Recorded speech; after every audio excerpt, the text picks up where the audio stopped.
Hello everyone, good morning to all of you. दोस्तों, कैसे हैं आप सभी? आशा करता हूं आप सभी अच्छे हैं। दोस्तों, आज की क्लास में बात करने जा रहे हैं करंट अफेयर के साथ स्टैटिक जीके के साथ फुल एनालिसिस करेंगे, जो कि आने वाले एग्जाम के दृष्टिकोण से बहुत ही हेल्पफुल यानी महत्वपूर्ण होने वाला है। तो बात करेंगे आज की करंट अफेयर की क्लास की।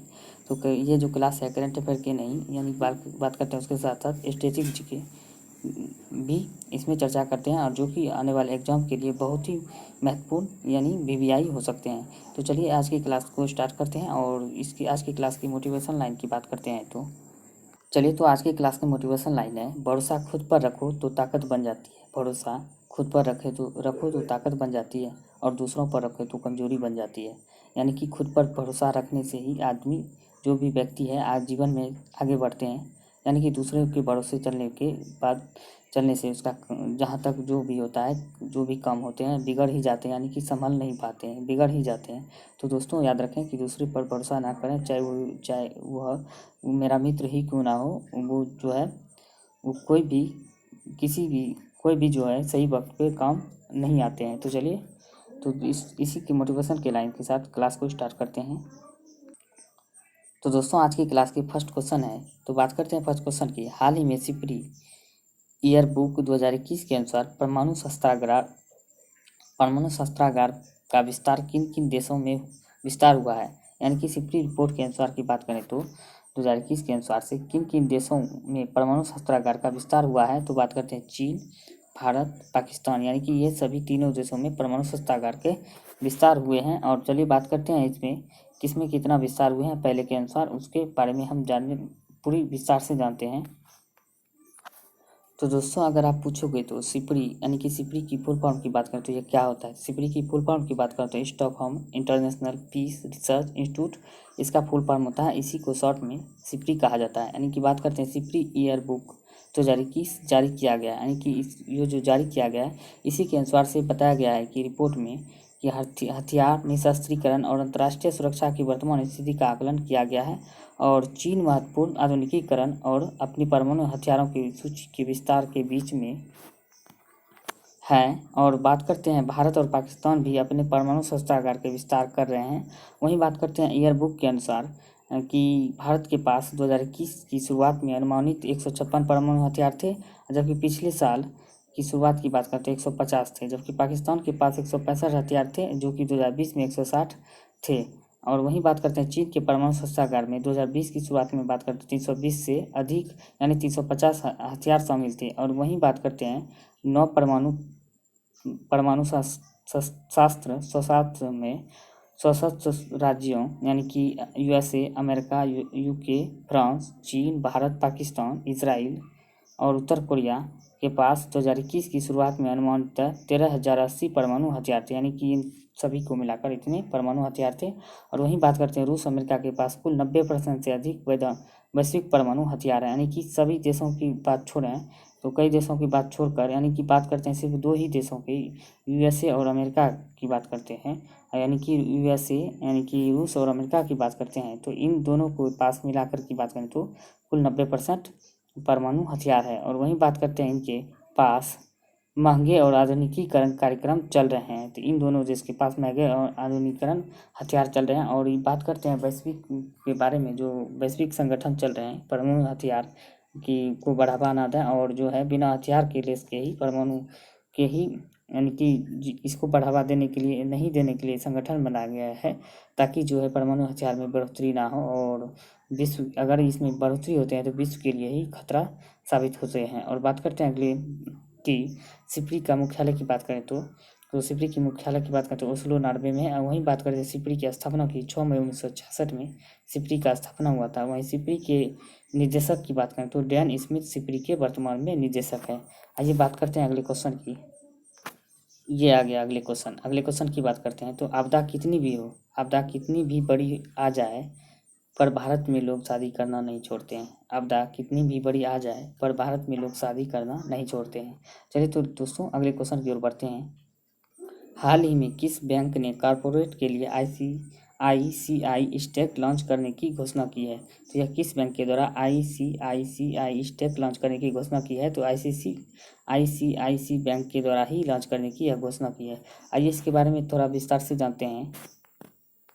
यानी कि बात करते हैं ICICI टेक योजना की जो लॉन्च करने की घोषणा की है, जो इसके बारे में जानते हैं। जो कारपोरेट और प्रमोटरों, समूह, कंपनियों, कर्मचारियों, डीलरों, विक्रेताओं और अन्य सभी हितधारकों सहित उनके पूरे पारिस्थितिकी तंत्र के लिए डिजिटल बैंकिंग समाधान का एक व्यापक सेट है, जो 360 डिग्री समाधानों की विस्तृत श्रृंखला कारपोरेट को अपने पारिस्थितिकी तंत्र की सभी बैंकिंग आवश्यकताओं को त्वरित और घर्षण रहित तरीकों से पूरा करने में सक्षम बनाती है। और वहीं बात करते हैं कारपोरेट के ICICI स्टेक के 4 प्रमुख स्तंभ है, यानी कि बात करें इसके 4 प्रमुख स्तंभ है जो योजनाएं लॉन्च की गई है। तो कंपनियों के लिए डिजिटल बैंकिंग समाधान, और दूसरा बात करते हैं चैनल भागीदारों, डीलरों और विक्रेताओं के लिए डिजिटल बैंकिंग सेवा, और वहीं बात करते कर्मचारियों के लिए डिजिटल बैंकिंग सेवा, और वहीं बात करते हैं प्रमोटरों, निर्देशकों और हस्ताक्षरकर्ताओं के लिए क्यूरेटेड सेवाएं, यानी कि बात करते हैं ये सब सेवाएं इनके लिए इसके अंदर लॉन्च की गई है, यानी कि इसकी खासियत है। और वहीं बात करते हैं ICICI का मुख्यालय की बात करते हैं मुंबई महाराष्ट्र में है, और ICICI बैंक के MD की एवं CEO की बात करते हैं तो संदीप बख्शी है।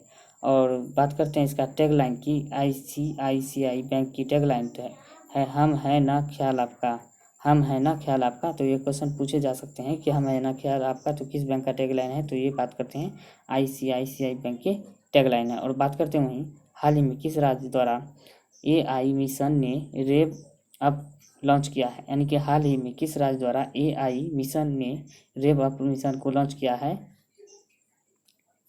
तेलंगाना के द्वारा लॉन्च किया गया है, तेलंगाना के द्वारा लॉन्च किया गया। आइए बात करते हैं इसके बारे में विस्तार से। अब बात करते हैं तेलंगाना सरकार ने नेस्कॉम द्वारा संचालित तेलंगाना AI मिशन यानी कि TAIM लॉन्च किया है, और TAIM के हिस्से के रूप में AI स्टार्टअप को सक्षम और सशक्त बनाने के लिए रेव अप नामक एक त्वरक कार्यक्रम शुरू की गई है। जुलाई में अपना पहला समूह शुरू करने वाला यह कार्यक्रम तेलंगाना और हैदराबाद को AI और अन्य उभरती प्रौद्योगिकियों के लिए एक वैश्विक गंतव्य बनाने की दिशा में एक और कदम है, यानी कि जो कंपनियां हैं उसके लिए अन्य उभरती हुई कंपनियां हैं उसके लिए प्रौद्योगिकी के लिए एक वैश्विक गंतव्य बनाने की दिशा में एक कदम, सराहनीय कदम उठाया गया है। और ये बात करते हैं तेलंगाना की राजधानी की बात करें वर्तमान में हैदराबाद है।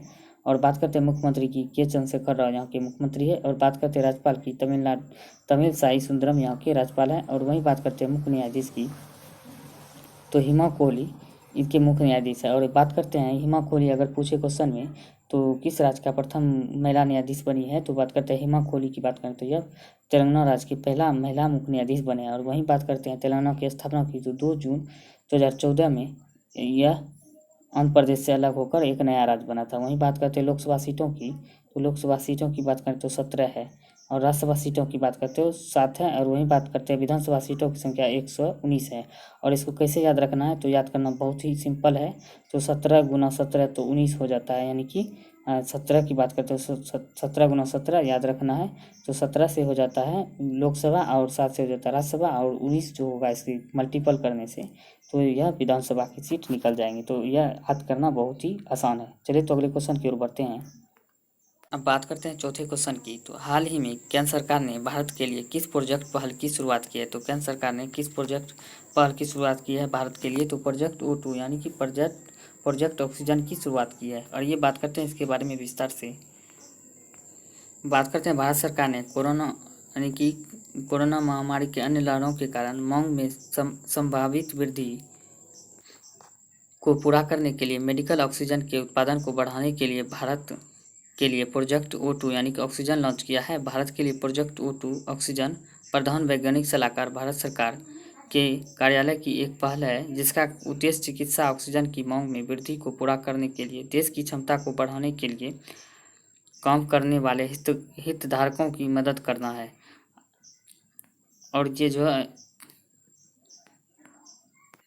अब बात करते हैं मोस्ट इम्पोर्टेंट क्वेश्चन की, जो आने वाले एग्जाम के लिए बहुत ही महत्वपूर्ण हो सकते हैं। तो चलिए कोरोना के बारे में एक नया क्वेश्चन पूछे ही जा सकते हैं। तो बात करते हैं कोविड-19 के कारण लॉकडाउन घोषित करने वाला पहला राज्य की बात करें तो राजस्थान है।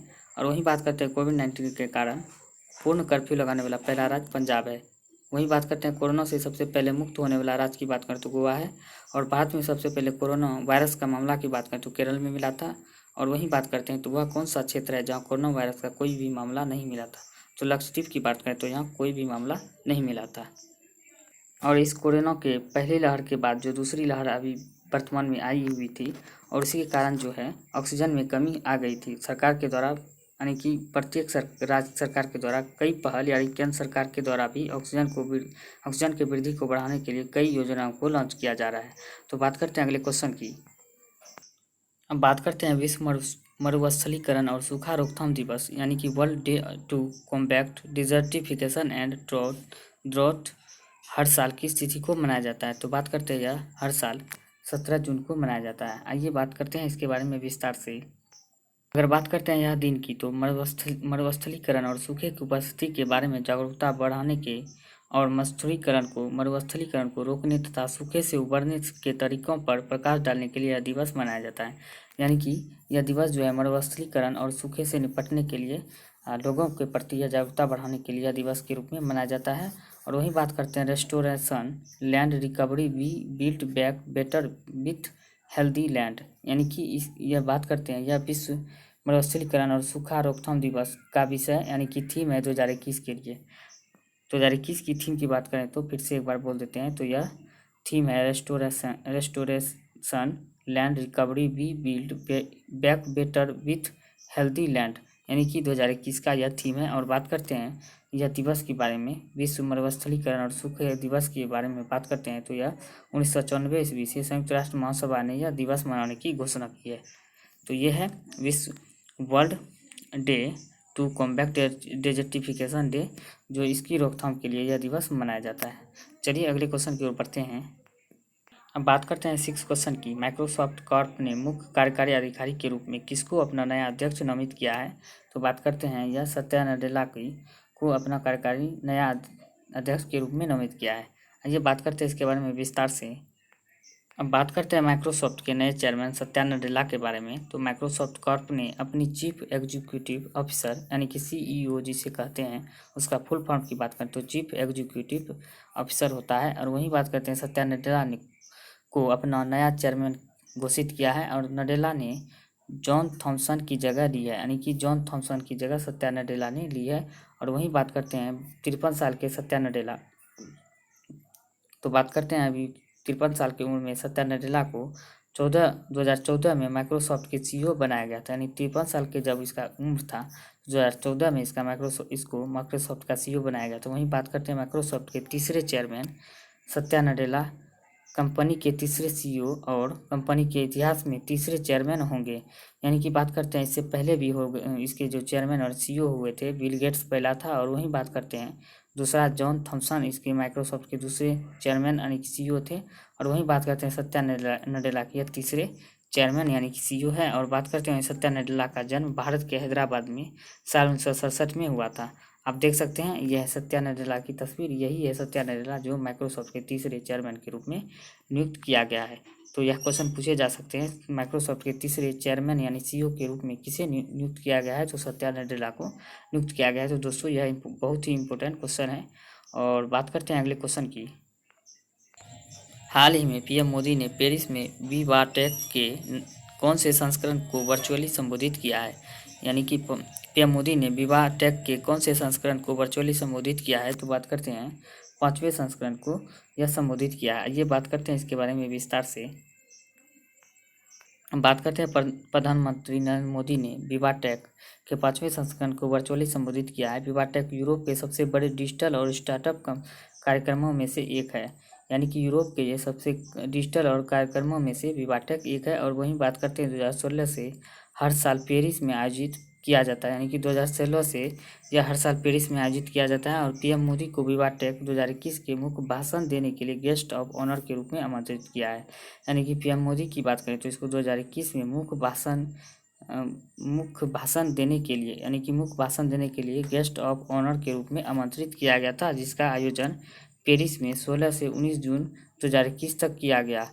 और वहीं बात करते हैं अपने संबोधन के दौरान PM मोदी ने दुनिया को 5 स्तंभों के आधार पर भारत में निवेश करने के लिए आमंत्रित किया, यानी कि 5 स्तंभ के आधार पर दुनिया को भारत में निवेश करने के लिए आमंत्रित किया है। वहीं बात करते हैं पहला प्रश्न की बात करते हैं, प्रतिभा, बाजार, पूंजी, पारिस्थितिकी तंत्र और खुलेपन की संस्कृति के स्तंभ के साथ यह विदेशी कंपनी यानी विदेशी कंपनी जो भी है उसको निवेश करने के लिए आमंत्रित किए हैं। अब बात करते हैं 8वें क्वेश्चन की। हाल ही में किस आईआईटी ने 2021 के ब्रिक्स नेटवर्क विश्वविद्यालय सम्मेलन की मेजबानी की है? यानी कि हाल ही में किस आईआईटी ने 2021 ब्रिक्स नेटवर्क विश्वविद्यालय सम्मेलन की मेजबानी की है?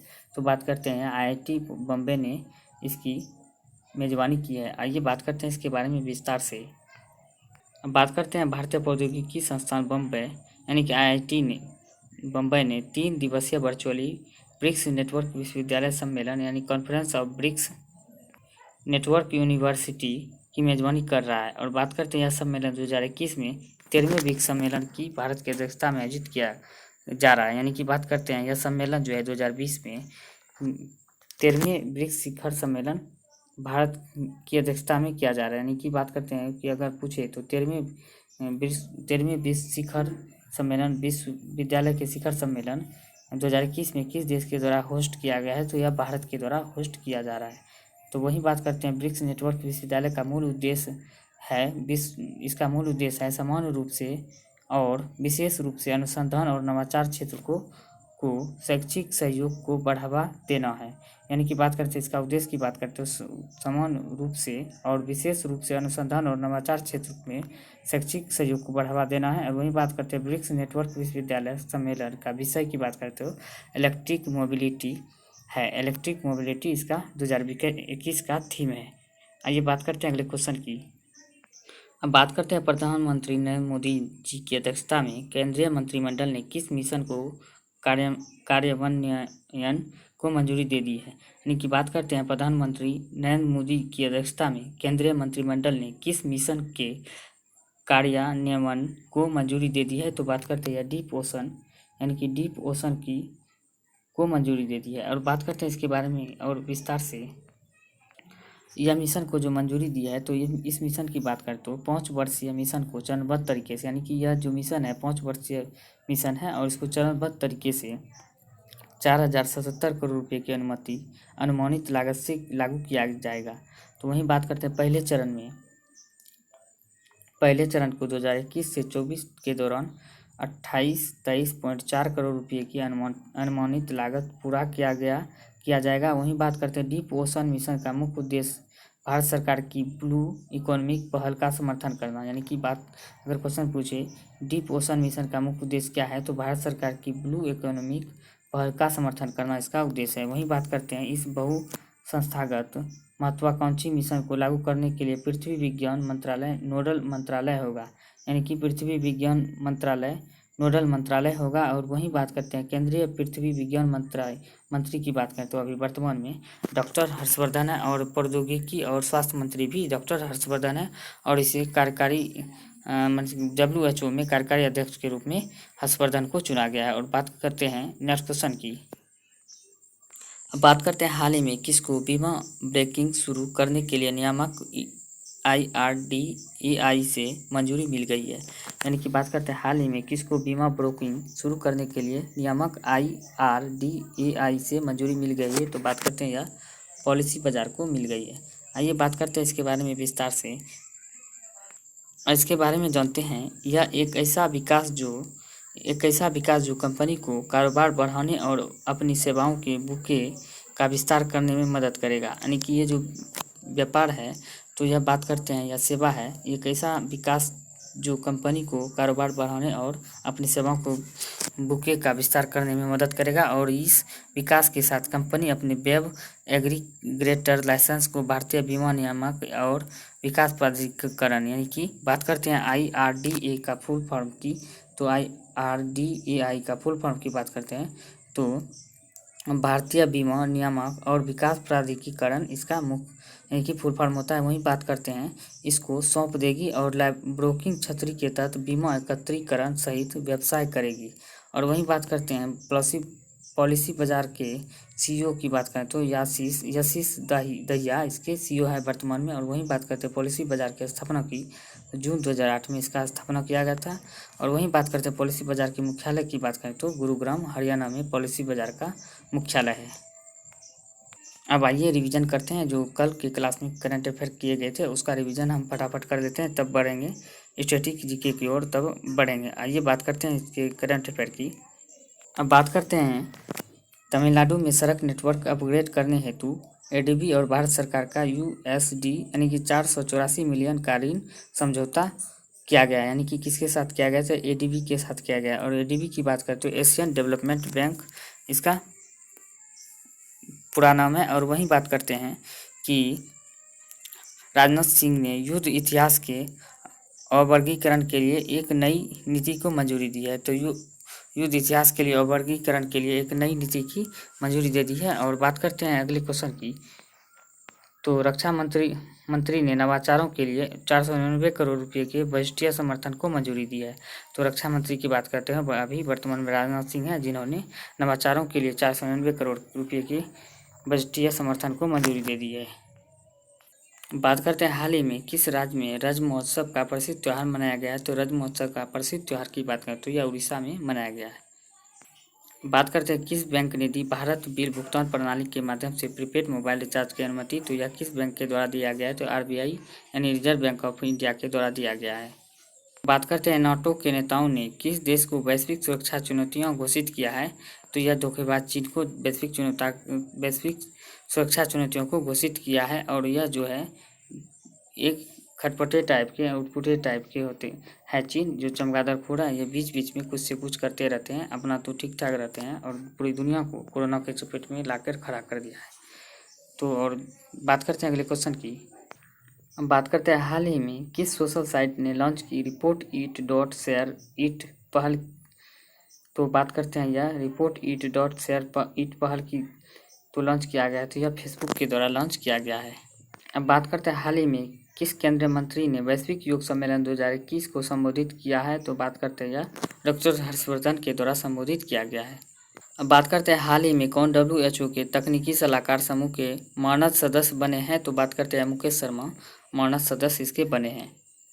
बात करते हैं संयुक्त राष्ट्र सुरक्षा परिषद ने 2022-23 की अवधि के लिए किन किन देशों को अस्थायी सदस्य चुना है। तो बात करते हैं अल्बानिया, ब्राज़ील, गैबोन, घाना, संयुक्त अरब अमीरात, यानी सभी देशों को यह सदस्य अस्थायी सदस्य के रूप में चुना है। तो बात करते हैं अगले क्वेश्चन की। अब बात करते हैं चैरिटी एंड फाउंडेशन द्वारा वर्ल्ड गिविंग इंडेक्स में भारत को 114 देशों में कितने स्थान पर रखा गया है। तो यह 14वें स्थान पर रखा गया है। दुनिया भर में वैश्विक पवन दिवस कब मनाया जाता है। तो वैश्विक पवन दिवस की बात करें तो दुनिया भर में 15 जून को मनाया जाता है और 14 जून को विश्व रक्तदाता दिवस के रूप में मनाया जाता है। अब बात करते हैं किस देश ने दुनिया का पहला लकड़ी उपग्रह विसा वुडसैट लॉन्च करने की घोषणा की है। तो विसा वुडसैट लॉन्च करने की घोषणा की है, तो न्यूजीलैंड के द्वारा यह योजना लॉन्च करने की घोषणा की गई है। चलिए तो दोस्तों अब स्टैटिक जीके की ओर बढ़ते हैं, जो आने वाले एग्जाम के दृष्टिकोण से बहुत ही महत्वपूर्ण होने वाला है। तो बात करते हैं महत्वपूर्ण पुस्तक की। तो यह पुस्तक जो है एग्जाम में आपको 1 नंबर पक्का कराने वाले हैं, जो याद रखना है, बहुत ही इंपॉर्टेंट क्वेश्चन है। तो बात करते हैं 15वें शेख जायद अवार्ड यानी कि महत्वपूर्ण पुरस्कार की बात करते हैं। तो यह पुरस्कार जो है आपको 1 नंबर दिला सकते हैं और पुस्तक भी आपको 1 नंबर दिला सकते हैं। और ये बात करते हैं पुरस्कार के बारे में। 15वें शेख जायद अवार्ड ताहिरा कुतुबुद्दीन को मिला है, यानी कि 15वें शेख जायद अवार्ड जो मिला है ताहिरा कुतुबुद्दीन को मिला है। वहीं बात करते हैं विश्व खाद्य पुरस्कार डॉक्टर शकुंतला हरक सिंह को मिला है। विश्व खाद्य पुरस्कार डॉक्टर शकुंतला हरक सिंह को मिला है। वहीं बात करते हैं अंतर्राष्ट्रीय बुकर पुरस्कार डेविड डायोक को मिला है। डेविड डायोक को अंतर्राष्ट्रीय बुकर पुरस्कार मिला है। और वहीं बात करते हैं वर्ल्ड लाइफ इनोवेटर्स अवार्ड जो मिला है कृति करंत को वर्ल्ड लाइफ इनोवेटर अवार्ड मिला है। वहीं बात करते हैं अंतर्राष्ट्रीय एनी अवार्ड, तो अंतर्राष्ट्रीय एनी अवार्ड की बात करते हैं तो CN राव को मिला है। और वहीं बात करते हैं T20 लीग 2021 अवार्ड की बात करते हैं तो नॉर्दर्न वॉरियर्स को मिला है। T10 यानी कि T10 लीग 2021 नॉर्दर्न वॉरियर्स को यह T20 लीग 2021 T20 नहीं T10 लीग 2021 पुरस्कार मिला है, नॉर्दर्न वॉरियर्स को मिला है। वहीं बात करते हैं अब आगे क्वेश्चन की ओर। अब है स्टैटिक जीके, जो प्रीवियस ईयर में पूछे गए सारे क्वेश्चंस हैं और आने वाले एग्जाम के लिए भी बहुत महत्वपूर्ण होने वाले हैं। तो चलिए बात करते हैं महात्मा गांधी ने भारत छोड़ो आंदोलन निम्नलिखित में से किस तिथि को आरंभ किया था। तो 8 अगस्त 1942 को आरंभ किया था। अब बात करते हैं मेगास्थनीज के अनुसार चंद्रगुप्त मौर्य के शासनकाल में समाज कितने जातियों में विभाजित किया गया था। तो यह कितने भाग जातियों में विभाजित था। तो 7 जातियों में विभाजित था। अब बात करते हैं beyond religion ethics for a whole world नामक पुस्तक किसके द्वारा लिखी गई है। तो यह पुस्तक जो लिखी गई है तो यह दलाई लामा के द्वारा लिखी गई है। अब बात करते हैं आदि पर्व निम्नलिखित में से किस प्रांत का एक भाग है। आदि पर्व निम्नलिखित में से किस प्रांत का एक भाग है। तो बात करते हैं महाभारत प्रांत का एक भाग है। आइए बात करते हैं अगले क्वेश्चन की।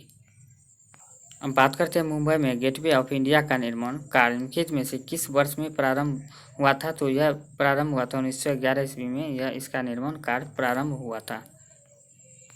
निम्नलिखित में से किस विद्रोह का नेतृत्व सुरेंद्र साय द्वारा किया गया था। सुरेंद्र साय के द्वारा संभलपुर विद्रोह का नेतृत्व किया गया था। वहीं बात करते हैं अगले क्वेश्चन की। यमुनोत्री नामक जगह से कौन सी नदी निकलती है। तो बात करते हैं यमुनोत्री नामक जगह से नदी निकलती है, यमुना नदी निकलती है। यमुनोत्री नामक जगह से यमुना नदी निकलती है। बात करते हैं राजस्थान के निम्नलिखित में से किस स्थान पर प्रसिद्ध बनेश्वर मेला आयोजित किया जाता है। बनेश्वर मेला की बात करें तो डूंगरपुर में आयोजित किया जाता है। मध्यकाल में निम्नलिखित में से किस देश से अब्द अल रज्जाक भारत आया था। तो अब्द अल रज्जाक की बात करें तो भारत से भारत आया था। हैलपुनिया नामक जनजातीय पर्व पारंपरिक रूप से निम्नलिखित में से किस राज्य से संबंधित है। तो यह बात करते हैं तो झारखंड राज्य से संबंधित है। तो दोस्तों तो यह वीडियो पसंद आया है तो लाइक ज़रूर करें। उम्मीद करते हैं कि ये श्रृंखला आपको पसंद आ रही होंगी। कमेंट सेक्शन में ज़रूर बताएं। अगर आपको अच्छा लगेगा तो इस तरीके से हम लोग इसे जारी रखेंगे और आने वाले समय में हमारा प्रयास यही रहेगा ताकि आप किसी भी एग्ज़ाम से पहले आपकी तैयारी बेहतर हो। साथ ही साथ आप किसी भी एग्ज़ाम से पहले रिवीजन कर ले तो मैक्सिमम आपके प्रश्न एग्ज़ाम में यहाँ से आ सकते हैं। धन्यवाद।